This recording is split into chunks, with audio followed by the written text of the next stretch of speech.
স্বাগত ডিবিসি সংবাদে। আপনাদের সাথে আছে সুরভি আলম তরণী। উন্নত চিকিৎসার জন্য জানুয়ারি মাসের প্রথমার্ধে লন্ডন যাচ্ছেন BNP chairperson Begum Khaleda Zia. DBC নিউজকে টেলিফোনে এ তথ্য নিশ্চিত করেছেন তার ব্যক্তিগত চিকিৎসক ও দলের স্থায়ী কমিটির সদস্য ডাক্তার AZM জাহিদ হোসেন। তবে তিনি ঠিক কবে যাচ্ছেন সেই দিনক্ষণ এখনও ঠিক হয়নি বলেও জানান তিনি। অবশেষে উন্নত চিকিৎসার জন্য দেশের বাইরে যাওয়ার বিমানে উঠতে যাচ্ছেন বিএনপি চেয়ারপারসন বেগম খালেদা জিয়া। তার শারীরিক অবস্থা ঠিক থাকলে জানুয়ারির প্রথমেই যাবেন লন্ডনে। শুধু বিএনপি নয়, আমি এটাই বলেছি যে প্রত্যেকটা প্রবাসী ওনার জন্য অপেক্ষায়, এবং উনি আসলে আমরা একটা বিশ্বাস করি আমরা যে এই যে দ্বিতীয় স্বাধীনতা, দ্বিতীয় বিজয়, এটা আমাদের জন্য যুক্তরাজ্য বিএনপির জন্য আরেকটা বিজয় হবে, আমাদের মাঝখানে আসবে। যদিও তিনি কবে যাচ্ছেন তা এখনো ঠিক হয়নি বলে জানিয়েছেন তার ব্যক্তিগত চিকিৎসক ও দলের স্থায়ী কমিটির সদস্য ডাক্তার জাহিদ হোসেন। মেডিকেল বোর্ডের পরামর্শক্রমে ইনশাআল্লাহ জানুয়ারির প্রথমার্ধে ইউকেতে নিয়ে যাওয়ার প্রস্তুতি চলছে।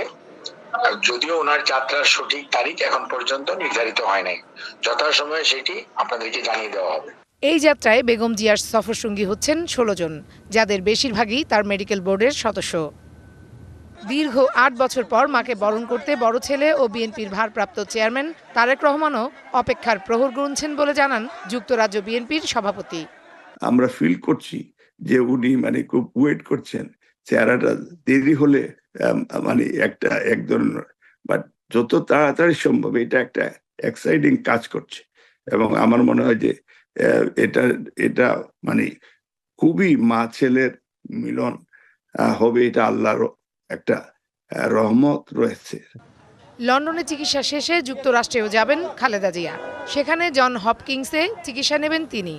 যুক্তরাষ্ট্রে চিকিৎসা শেষে ফের লন্ডনে ফিরবেন। লন্ডন থেকেই পরিবার সহ যাবেন সৌদি আরবে। পবিত্র উমরা পালন শেষে ফেব্রুয়ারিতে দেশে ফেরার কথা রয়েছে তার। লিভার সিরোসিস, হৃদরোগ, ফুসফুস, আর্থ্রাইসিস, কিডনি, ডায়াবেটিস, চোখের সমস্যা সহ নানা রোগে ভুগছেন ৭৯ বছর বয়সী এই রাজনীতিক। অনেক আগ থেকেই উন্নত চিকিৎসার জন্য তাকে বিদেশে চিকিৎসা নেয়ার পরামর্শ দেয় মেডিকেল বোর্ড। ৫ই আগস্ট সরকার পতনের পর তার বিদেশ যাত্রার বিষয়টি নতুন করে আলোচনায় আসে। Farhana Juthi, DBC news, Dhaka. সাংবিধানিক যে কোনো পরিবর্তন সংসদের বাইরে হওয়ার কোনো সুযোগ নেই বলছে বিএনপি সহ বিভিন্ন রাজনৈতিক দল। সংসদ সদস্যদের বয়স কমানোর সুপারিশ নিয়ে সংবিধান সংস্কার কমিশনের প্রধান ডক্টর আলী রিয়াজের বক্তব্যের প্রতিক্রিয়ায় একথা বলেন নেতারা। তাদের মতে ভোটে নির্বাচিত জনপ্রতিনিধিরাই জাতীয় ঐক্যমতের ভিত্তিতে প্রয়োজনীয় সাংবিধানিক পরিবর্তন করবেন। সংসদে তরুণদের প্রতিনিধিত্ব বাড়ানো দরকার। সংসদ সদস্য হতে বয়স নির্ধারিত হয়েছে, আমরা মনে করি যে এটা আসলে কমানো দরকার। সংসদে তরুণ নেতৃত্ব বাড়াতে বয়সসীমা শিথিল করার এমন প্রস্তাবের কথা জানান সংবিধান সংস্কার কমিশনের প্রধান আলী রিয়াজ।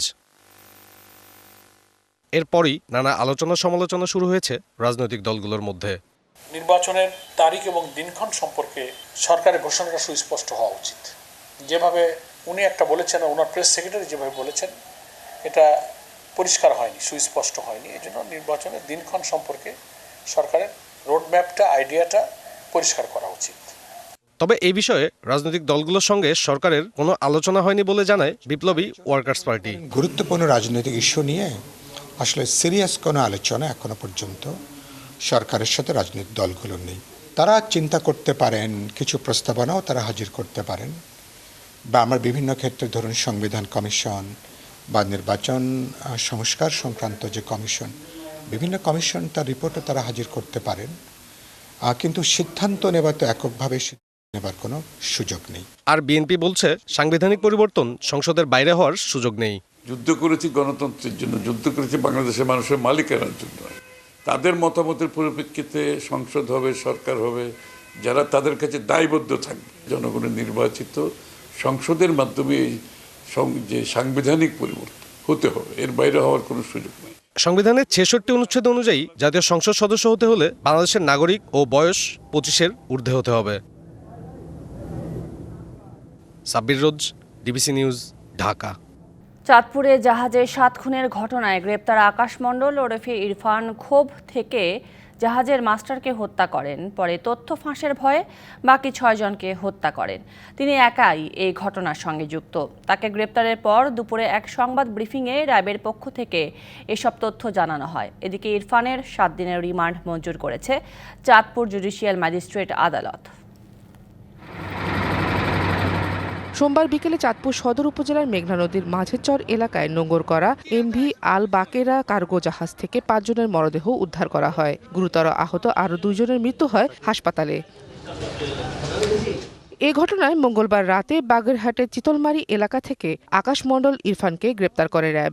এ সময় ইরফানের ব্যবহার করা মোবাইল, ঘুমের ওষুধ, নিহতদের ব্যবহার করা মোবাইল, ব্যাগ, রক্তমাখা জিন্সের প্যান্ট ও গ্লাভস জব্দ করা হয়। বেতন ভাতা ও ছুটি নিয়ে ক্ষোভের জেরে জাহাজের মাস্টার সহ 7 জনকে হত্যা করে ইরফান। কেন হত্যা করেছি তাদের কি জানাইছি? এই যে আপনাদের মাস্টার ড্রাইভার এই যে আমাদের সাথে ঠকাচ্ছে, দুর্নীতি করতেছে, খারাপ ব্যবহার করতেছে, গালাগালি করতেছে, বকাচকা করতেছে, গাদা মতো খাটাচ্ছে, তাই কোনো প্রতিবাদ আপনারা করতেছেন না। তা তারা আমার বলে কি সব জায়গায় একরকমই, তারা আমাদের বলে কি প্রতিবাদ করলে নামা দেবে, নামা দেওয়া এত মগের মূল্য বলেই নামা দেওয়া হয়ে গেল।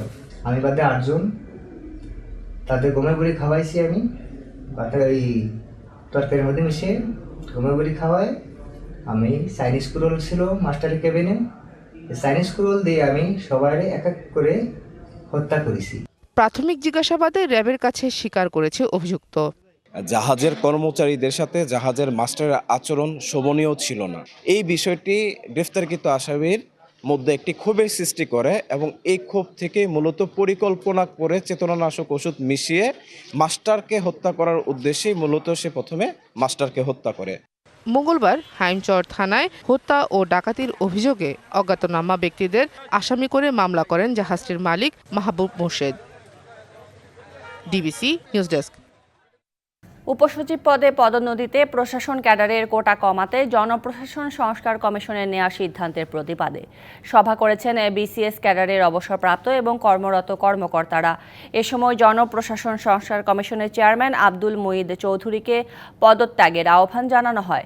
রাজধানীর ইস্কাটনে বিয়াম ফাউন্ডেশন মিলনায়তনে এই দাবি জানান বিসিএস নবম ব্যাচের কর্মকর্তা জাকির হোসেন জামান। এ সময় কর্মকর্তারা বলেন, গত 15 থেকে 17 বছর ধরে কিছু কর্মকর্তার দলীয় আচরণের কারণে সংকটজনক অবস্থায় চলে গিয়েছে প্রশাসন। এর উত্তরণে প্রয়োজন সংস্কার, তবে সংস্কারের নামে কোনো ষড়যন্ত্র মেনে নেওয়া হবে না বলেও হুঁশিয়ারি দেন তারা। সংস্কার কমিশন পুনর্গঠনের দাবিও তোলেন প্রশাসন ক্যাডারের কর্মকর্তারা। প্রতিবাদ সভায় সকল জেলা প্রশাসক ও বিভাগীয় কমিশনাররা অংশ নেন।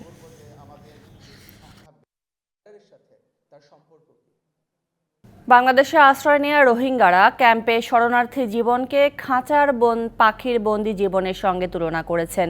তাদের দাবি, মিয়ানমারের নাগরিক অধিকার ও নিরাপত্তা নিশ্চিত করতে হলে নিজ দেশে ফিরে যাওয়া ছাড়া কোনো বিকল্প নেই। দুপুরে উখিয়া উপজেলার কুতুপালং এলাকার লম্বসিয়া 1 ইস্ট নম্বর রোহিঙ্গা ক্যাম্পে অনুষ্ঠিত এক গণসমাবেশে রোহিঙ্গা কমিউনিটি নেতারা এসব কথা বলেন।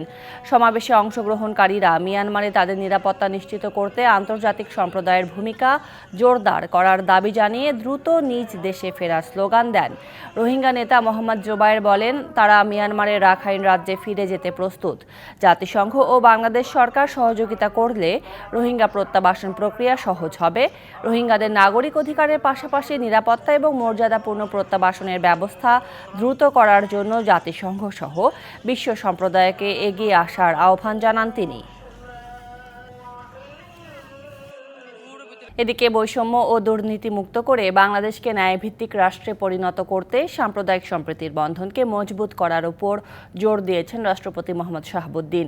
বঙ্গভবনে খ্রিস্ট ধর্মাবলম্বীদের সাথে বড়দিনের শুভেচ্ছা বিনিময় অনুষ্ঠানে একথা বলেন তিনি। দেশ ও জনগণের কল্যাণে ধর্ম বর্ণ নির্বিশেষে সবাইকে ঐক্যবদ্ধ হওয়ারও আহ্বান জানান রাষ্ট্রপ্রধান। বড়দিন উপলক্ষে বঙ্গভবনে খ্রিস্ট ধর্মাবলম্বীদের সাথে শুভেচ্ছা বিনিময় করেন রাষ্ট্রপতি মোহাম্মদ শাহাবুদ্দিন। বিভিন্ন দেশের রাষ্ট্রদূত ও হাইকমিশনার এবং আন্তর্জাতিক সংস্থার প্রতিনিধি সহ বিশিষ্ট ব্যক্তিরাও যোগ দেন শুভেচ্ছা বিনিময় অনুষ্ঠানে। খ্রিস্ট ধর্মাবলম্বীদের শুভেচ্ছা জানিয়ে রাষ্ট্রপতি জোর দেন, ন্যায়ভিত্তিক রাষ্ট্রের জন্যই সাম্প্রদায়িক সম্প্রীতির বন্ধনকে আরও মজবুত করার উপর।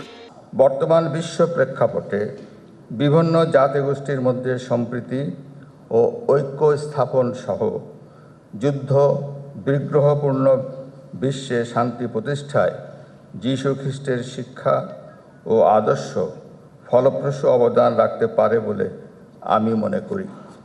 এর আগে অতিথিদের নিয়ে বড়দিনের একটি কেক কাটেন রাষ্ট্রপতি। Farhana Juthi, DBC news, Dhaka. সংবাদের পর্যায়ে নিচ্ছে আর একটি বিরতি, সঙ্গে থাকুন। স্বাগত আরেকবার ডিবিসি সংবাদে। এ পর্যায়ে খেলার দুনিয়ার আপডেট জানাবেন সহকর্মী কনক মাহমুদ। শরীফ আলম তরণী, আপনাকে ধন্যবাদ। সবাইকে আমন্ত্রণ ডিবিসি নিউজের খেলার দুনিয়ায়। দেশ বিদেশের খেলাধুলার আপডেট নিয়ে আপনাদের সাথে আছি আমি কনক মাহমুদ। ঢাকার পর সিলেটে চলছে বিপিএল মিউজিক ফেস্টের দ্বিতীয় পর্ব। দেশি শিল্পীরা মঞ্চ মাতাচ্ছেন। জেলা স্টেডিয়ামে গান গাওয়ার কথা রয়েছে নগরবাউল জেএমসের, আরও আছেন আসিফ আকবর, মোজা তসিবার মতো তারকারা। সেখানে থেকে সবশেষ খবর জানাতে আমাদের সাথে যুক্ত হচ্ছেন সহকর্মী প্রত্যুষ তালুকদার। তার সাথে কথা বলবো। প্রত্যুষ, আপনি সেখানে আছেন, আমাদের একটু জানান যে সেখানে দর্শক উপস্থিতি কেমন দেখছেন, আর এই বিপিএল এর যে সিলেট পর্বটা রয়েছে সেটা নিয়ে সমর্থকদের মধ্যে উন্মাদনা কেমন দেখছেন?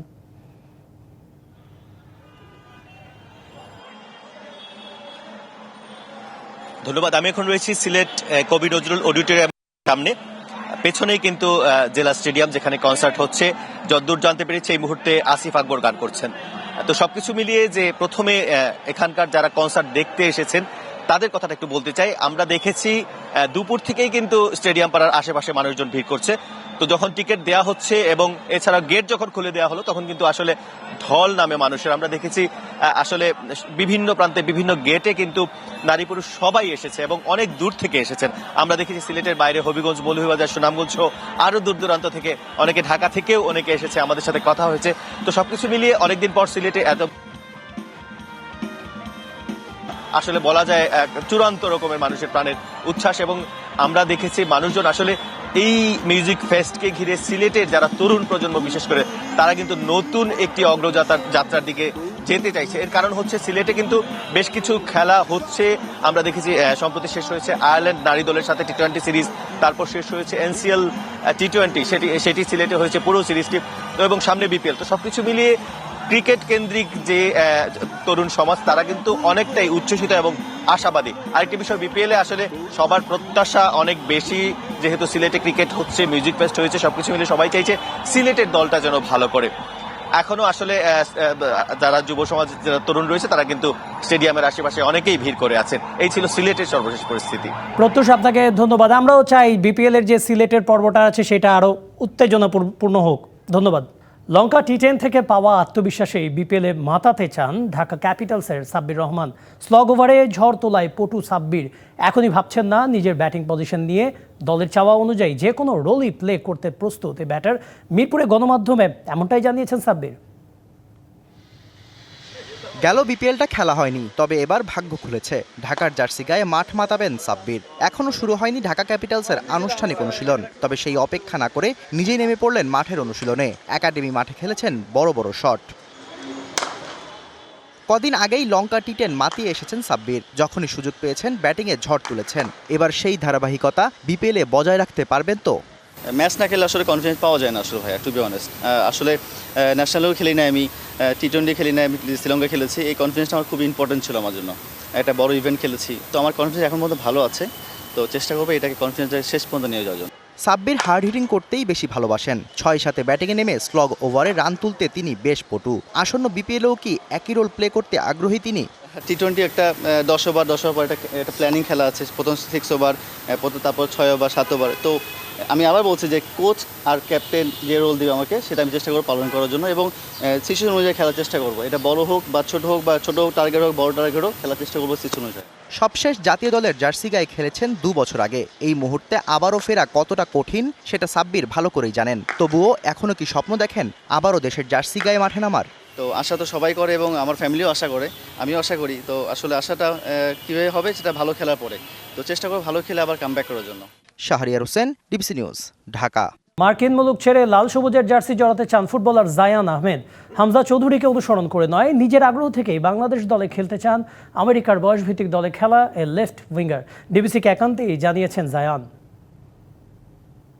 তারকা ফুটবলার হামজা চৌধুরী বাংলাদেশে খেলা নিশ্চিত হয়েছে। হামজা চৌধুরীর পর বাংলাদেশে খেলতে আসতে চান অনেক প্রবাসী। ঠিক তেমনি এক প্রবাসী ফুটবলার জায়ান আহমেদ আমার সঙ্গে রয়েছেন এখন। কথা বলবো তার সঙ্গে কেন তিনি বাংলাদেশের হয়ে খেলতে চান। জায়ান, স্বাগত আপনাকে ডিবিসি নিউজে। আপনি বাংলাদেশে কেন আসতে চান, কেন বাংলাদেশের জার্সিটা গায়ে জড়াতে চান? বাংলাদেশের জার্সি পড়তে চাই বিকজ আমি তো আমার মা আর বাবা বাংলাদেশ থেকে আসছে, আমিও বাঙালি। I want to represent Bangladesh. I think আমি বাংলাদেশ টিমকে হেল্প করতে পারবো। আপনার কাছে একটু জানতে চাই যে আপনি মার্কিন যুক্তরাষ্ট্রে কোন কোন লেভেলে ফুটবলটা খেলেছেন? এজ লেভেল থেকে শুরু করে মার্কিন যুক্তরাষ্ট্রের কোনো জাতীয় দলে ছিলেন কি না? হ্যাঁ, আমি ওই যে ইউএসএর সাথে খেলছি U16, তারপরে এখন আমি NCAA ডিভিশন 1 ইউনিভার্সিটি ফুটবল খেলতেছি জর্জ মেসন ইউনিভার্সিটির জন্য। আপনার বয়স 20 বছর, আপনি কিন্তু এখনো বাংলাদেশি পাসপোর্টটা পাননি। পাসপোর্টটা পাওয়ার জন্য বাংলাদেশ ফুটবল ফেডারেশনের সঙ্গে যোগাযোগ হয়েছে কিনা, কোনো ধরনের কথা হয়েছে কিনা? যোগাযোগ হচ্ছে, হ্যাঁ এখন হচ্ছে। আমরা এখন প্রসেসটা শুরু করতেছি। It will be done shortly, ইনশাআল্লাহ।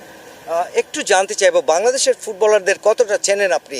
মোরসালিন বা ফাহিম? হ্যাঁ, ফাহিম, মোরসালিন, রাকিব, ওদের খেলা দেখছি। ওদের সাথে যদি খেলি আই বিলিভ আমরা বাংলাদেশ ন্যাশনাল টিমটাকে হেল্প করতে পারবো। জায়ান, আপনাকে ধন্যবাদ। কথা বলছিলাম জায়ান আহমেদের সঙ্গে, যিনি মার্কিন যুক্তরাষ্ট্র প্রবাসী এবং তার বাবাও একজন ফুটবলার ছিলেন, সেটাও আমরা জানি।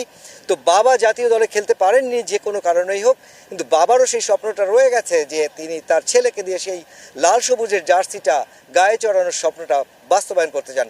জায়ানের জন্য শুভকামনা। জায়ানের মতো আরও ফুটবলার আসুক বাংলাদেশে, সেটাই আমাদের চাওয়া। Mushfiqur Rahman, DBC news, Dhaka.